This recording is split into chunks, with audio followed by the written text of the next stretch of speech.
ओम शांति।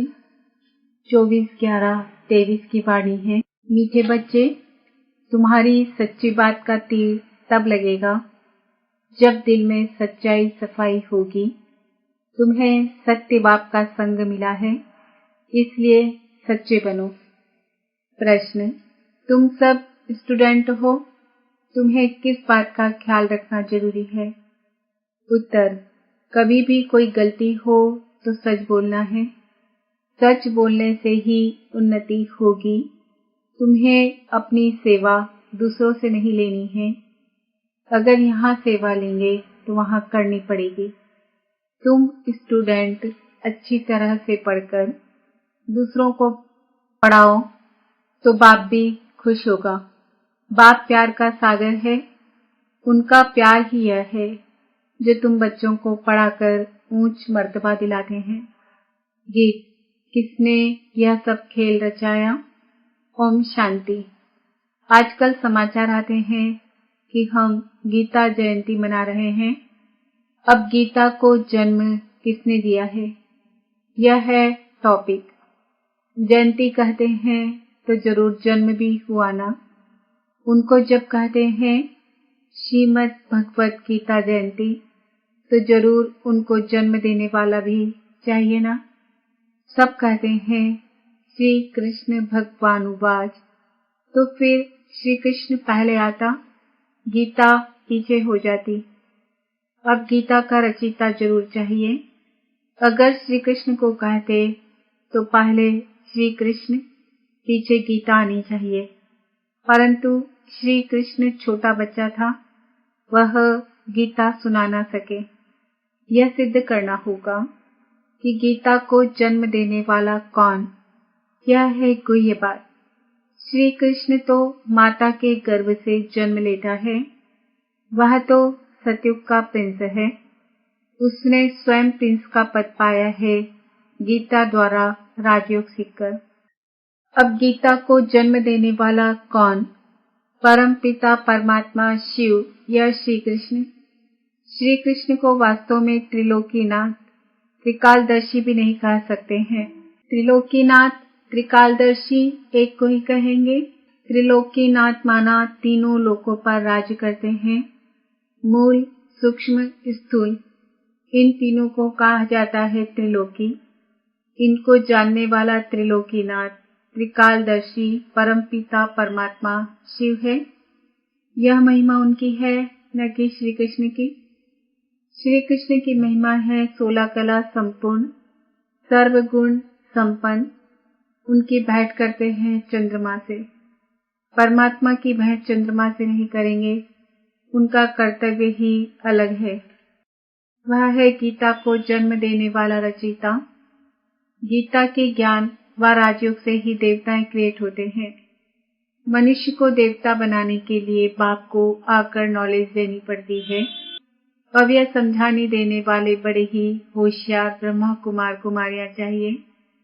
सभी एक जैसा समझा नहीं सकते। बच्चियां भी तो सब नंबरवार है। टॉपिक भी ऐसी रखी जाए कि श्रीमद् भगवत गीता को जन्म किसने दिया। इसके लिए कॉन्ट्रास्ट समझाना है। भगवान तो एक ही है, परम पिता परमात्मा शिव। उस ज्ञान सागर द्वारा ज्ञान सुनकर श्री कृष्ण ने यह पद पाया था। सहज राजयोग से यह पद कैसे पाया, यह समझानी देनी पड़े। ब्रह्मा द्वारा ही पहले बाप ब्राह्मण रचते हैं। सभी वेदों शास्त्रों का सार सुनाते हैं। ब्रह्मा के साथ ब्रह्मा मुख वंशावली भी चाहिए। ब्रह्मा को ही त्रिकालदर्शी पने का ज्ञान मिलता है। त्रिलोकी अर्थात तीनों लोकों का भी ज्ञान मिलता है। तीनों काल आदि मध्य अंत को मिलाकर कहा जाता है। और तीनों लोक अर्थात मूल, सूक्ष्म, स्थूल वतन। यह अक्षर याद करने हैं। बहुत बच्चे भूल जाते हैं। बुलाया है देह अहंकार रूपी माया ने। तो गीता का रचयिता परम पिता परमात्मा शिव है, न कि श्री कृष्ण। परम पिता परमात्मा ही त्रिकालदर्शी तथा त्रिलोकीनाथ है। श्री कृष्ण में व लक्ष्मी नारायण में यह नॉलेज है ही नहीं। हाँ, जिन्होंने यह नॉलेज बाप से पाई वह विश्व के मालिक बन गए। जब सद्गति मिल गई फिर यह नॉलेज बुद्धि से गुम हो जाती है। सबका सद्गति दाता वह एक ही है, वह पुनर्जन्म लेने वाला नहीं है। पुनर्जन्म शुरू हुआ सतयुग आदि से, कलयुग अंत तक 84 जन्म लेते हैं, यह समझानी देनी पड़ती है। सब तो 84 जन्म नहीं लेते। जिसने यह गीता लिखी उसको त्रिकालदर्शी नहीं कहेंगे। पहले ही लिखा कि श्री कृष्ण भगवान हुआ, यह एकदम रॉन्ग है। रॉन्ग भी होना ही है जरूर। जब सब शास्त्र रॉन्ग हो तब ही बाप आकर राइट सुनाए। बरोबर ब्रह्मा द्वारा वेदों शास्त्रों का सच्चा सार सुनाते हैं, इसलिए उन्हें सत कहा जाता है। अब तुम्हारा है सत के साथ संग जो तुमको सत बनाते हैं। प्रजापिता ब्रह्मा और उनकी मुख्य वंशावली यह जगदम्बा सरस्वती। प्रजापिता ब्रह्मा के सभी बच्चे आपस में भाई बहन ठहरे। वहां भी मंदिरों में जाकर भाषण करना चाहिए। घूमने फिरने भी वहां बहुत आते हैं। एक को समझाया तो सत्संग लग जाएगा। शमशान में भी जाना चाहिए, वहां मनुष्यों को वैराग्य होता है। परंतु बाबा कहते मेरे भक्तों को समझाने से वह फट से समझेंगे। तो शिव बाबा के मंदिर, लक्ष्मी नारायण के मंदिर में जाना पड़े। लक्ष्मी नारायण को बाबा मम्मा नहीं कहते, शिव को बाबा कहते हैं। जरूर मम्मा भी होगी, वह है गुप्त। शिव बाबा जो रचयिता है उनको माता पिता कैसे कहते हैं, यह गुप्त बात कोई भी जान न सके। लक्ष्मी नारायण को एक ही अपना बच्चा होगा, बाकी इनका नाम है प्रजापिता ब्रह्मा। विष्णु और शंकर को ऊंच नहीं रखते, ऊंच त्रिमूर्ति ब्रह्मा को रखते हैं। जैसे रचता शिव परमात्मा को कहते हैं, ऐसे ही ब्रह्मा को भी रचता कहा जाता है। वह तो अविनाशी है ही। रचता अक्षर कहेंगे तो पूछेंगे कैसे रचा, वह तो रचता है ही। बाकी रचना होती है ब्रह्मा द्वारा। अब ब्रह्मा द्वारा परमात्मा सब आत्माओं को सृष्टि के आदि मध्य अंत का नॉलेज देते हैं। वेद शास्त्र आदि सब है भक्ति मार्ग की सामग्री। भक्ति मार्ग आधा कल्प चलता है, यह है ज्ञान कांड। जब भक्ति मार्ग पूरा होता है तब सब पतित तमो प्रधान बन जाते हैं। तब मैं बाप आता हूँ। पहले सतो प्रधान से सतो रजो तमो में आते हैं। ऊपर से जो पवित्र आत्माएं आती है उन्होंने कोई ऐसा कर्म नहीं किया है जो उनको दुख भोगना पड़े। क्राइस्ट के लिए कहते हैं उनको क्रॉस पर चढ़ाया, परंतु यह तो हो न सके। नई आत्मा जो धर्म स्थापन करने अर्थ आती है उनको दुख मिल नहीं सकता, क्योंकि वह तो कर्मातीत अवस्था वाला मैसेंजर धर्म स्थापन करने आया। लड़ाई में भी जब कोई मैसेंजर भेजते हैं तो वह सफेद झंडी ले आते हैं, जिससे वे लोग समझ जाते हैं कि यह कोई मैसेज ले आया है। उनको कोई तकलीफ नहीं देते हैं। तो मैसेंजर जो आते हैं उनको कोई क्रॉस पर चढ़ा न सके। दुख आत्मा ही भोगती है, आत्मा निर्लेप नहीं है, यह लिखना चाहिए। आत्मा को निर्लेप कहना रॉन्ग है। यह किसने कहा? शिव भगवान हुआ। यह पॉइंट तुमको नोट करनी चाहिए। लिखने के लिए बड़ी ही विशाल बुद्धि चाहिए। समझो प्रदर्शनी में कृष्ण लोग आते हैं तो उनको भी बता सकते हैं कि क्राइस्ट की सोल को क्रॉस पर नहीं चढ़ाया गया, बाकी जिसमें उसने प्रवेश किया उस आत्मा को दुख हुआ। तो ऐसी बातें सुनकर वंडर खाएंगे। उस पवित्र आत्मा ने आकर धर्म स्थापन किया गॉड फादर के डायरेक्शन अनुसार। यह भी ड्रामा को भी कई लोग समझते हैं, परंतु उसके आदि मध्य अंत को नहीं जानते। ऐसी ऐसी बातें सुन वह लोग कुछ समझने की कोशिश करते हैं। कृष्ण को भी कोई गाली दे ना सके। बरोबर गालियां अभी ही मिल रही है। किसको? शिव बाबा को नहीं। इस साकार को। टीचर तो बाबा है, प्योर सोल, और यह है इम्प्योर, जो प्योर बन रहा है। जो समझ गए हैं वह बिट बिट नहीं करेंगे, नहीं तो समझेंगे कि यह तो सिखाया हुआ है। फिर वह बात कोई को जचती नहीं, तीर नहीं लगता। सच्चाई सफाई बहुत चाहिए। जो खुद विकारी होगा वह औरों को कहे काम महाशत्रु है तो तीर लग नहीं सकता। जैसे पंडित का मिसाल, राम राम कहने से नदी व सागर पार कर जाएंगे, यह अभी की बात है। शिव बाबा कहते हैं, मुझे याद करने से तुम इस विषय सागर से पार हो जाएंगे। कौन सा सागर? यह पंडित नहीं जानते। वैश्यालय से शिवालय में चले जाएंगे। बड़ी अच्छी रीति से श्रीमत पर चलना है। कहते हैं ना कि बाबा चाहे प्यार करो चाहे ठुकराओ। यहाँ तो सिर्फ समझानी दी जाती है, तो भी कई मुर्दे बन जाते हैं। बच्चों को तो लिखना पड़ता है। बाप प्यार का सागर है, अर्थात पढ़ाकर ऊंच मर्तबा दिलाते हैं। यही प्यार है। बाप जब पढ़ाता है तो पढ़कर औरों को भी पढ़ाना है। बाप को खुश करना है। बाप की सर्विस में तत्पर रहना है। बाप की यही सर्विस है कि अपने तन मन धन से भारत की सच्ची सेवा करो। तुम्हें तो बुलंद आवाज से समझाना चाहिए। सभी नंबर पार है। राजधानी में भी नंबर पार होंगे। टीचर समझ जाते हैं कि यह दैवी राजधानी में क्या नंबर लेंगे। सर्विस से समझ सकते हैं कौन कौन मुख्य बनेंगे। खुद भी समझते हैं कि हम बाबा मम्मा जितना सर्विस नहीं करते तो दास दासियां बनना पड़ेगा। आगे चलकर तुम सबको सारा ही मालूम पड़ेगा। हम श्रीमत पर ना चले, सब क्लियर हो जाएगा। तुम बच्चे इस समय स्टूडेंट हो। इस समय तुम अपनी दासियां बनाएंगे तो खुद भी दासी बनना पड़ेगा।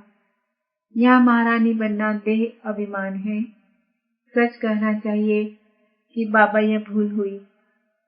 अभी संपूर्ण तो सभी बने नहीं हैं। इम्तिहान में जब नापास होते हैं तो शर्माते भी हैं। बाबा का ख्याल चला कि मनुष्य 21 जन्म कहते, गायन भी करते। अभी ईश्वरी जन्म एक अलग है। 8 जन्म सतयुग में, 12 जन्म त्रेता में, 21 जन्म द्वापर में, 42 जन्म कलयुग में। यह तुम्हारा ईश्वरी जन्म सबसे ऊंच जन्म है जो एडॉप्टेड है।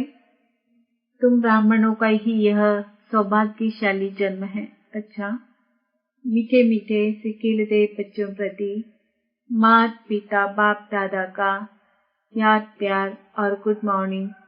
रूहानी बाप की रूहानी बच्चों को नमस्ते। हम रूहानी बच्चों की रूहानी माता पिता बाप दादा को याद प्यार गुड मॉर्निंग नमस्ते ओम शांति। धारणा के लिए मुख्य सार, प्यार के सागर बाप के प्यार का रिटर्न करना है। अच्छी तरह पढ़कर फिर पढ़ाना है। श्रीमत पर चलना है। सच्चाई और सफाई से पहले स्वयं में धारणा कर फिर दूसरों को धारणा करानी है। एक बाप के संग में रहना है। वरदान, निमित्त आत्माओं के डायरेक्शन के महत्व को जान। पापों से मुक्त होने वाले सेंसिबल भव। प्यार के सागर बाप के प्यार का रिटर्न करना है। अच्छी तरह पढ़कर फिर पढ़ाना है। श्रीमत पर चलना है। सच्चाई और सफाई से पहले स्वयं में धारणा कर फिर दूसरों को धारणा करानी है। एक बाप के संग में रहना है। वरदान, निमित्त आत्माओं के डायरेक्शन के महत्व को जान। पापों से मुक्त होने वाले सेंसिबल भव। जो सेंसिबल बच्चे हैं वो कभी यह नहीं सोचते कि यह निमित्त आत्माएं जो डायरेक्शन दे रही है शायद कोई के कहने से कह रही है। निमित्त बनी हुई आत्माओं के प्रति कभी यह व्यर्थ संकल्प नहीं उठाने चाहिए। मानो कोई ऐसा फैसला भी दे देते हैं जो आपको ठीक नहीं लगता है, लेकिन आप उसमें जिम्मेवार नहीं हो। आपका पाप नहीं बनेगा, क्योंकि जिसने इन्हें निमित्त बनाया है वह पाप को भी बदल लेगा। यह गुप्त रहस्य, गुप्त मशीनरी है। स्लोगन: ऑनेस्ट वह है जो प्रभु पसंद और विश्व पसंद है, आराम पसंद नहीं। आज का सवाल है, मैं आत्मा सेंसिबल हूँ। ओम शांति। मातेश्वरी जी के मधुर महावाक्य। मनुष्य का 84 जन्म है, न कि 84 लाख योनियां। अब यह जो हम कहते हैं कि प्रभु हम बच्चों को उस पार ले चलो, उस पार का मतलब क्या है?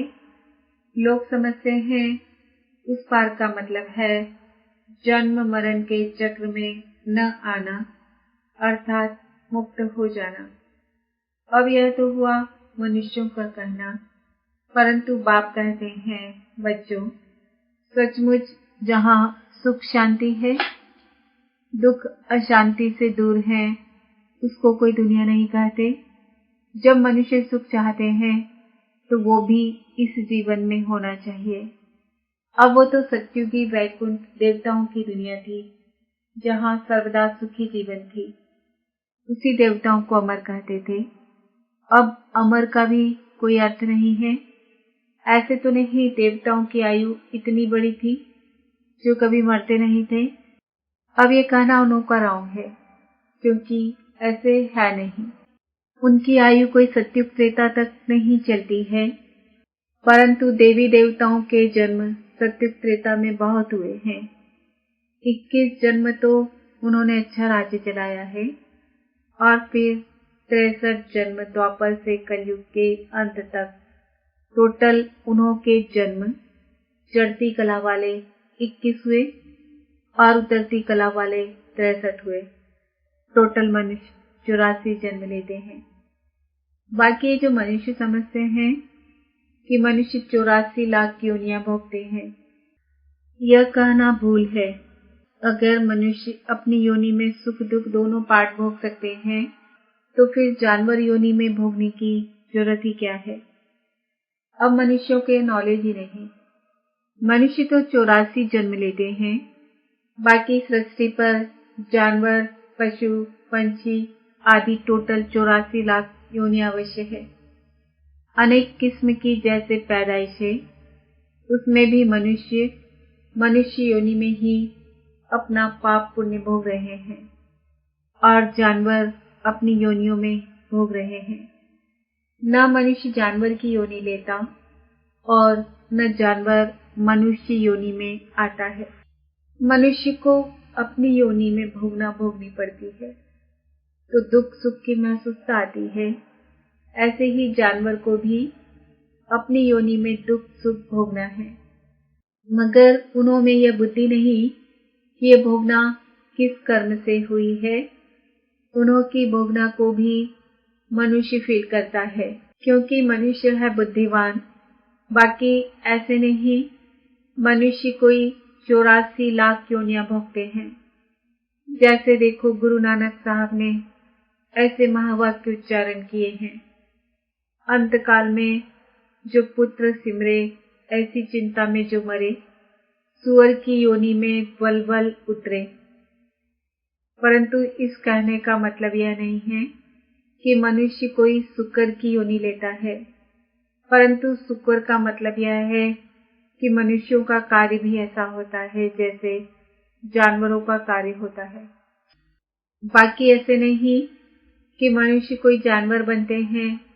अब यह तो मनुष्यों को डराने के लिए शिक्षा देते हैं, तो अपने को इस संगम समय पर अपनी जीवन को पलटाए, पाप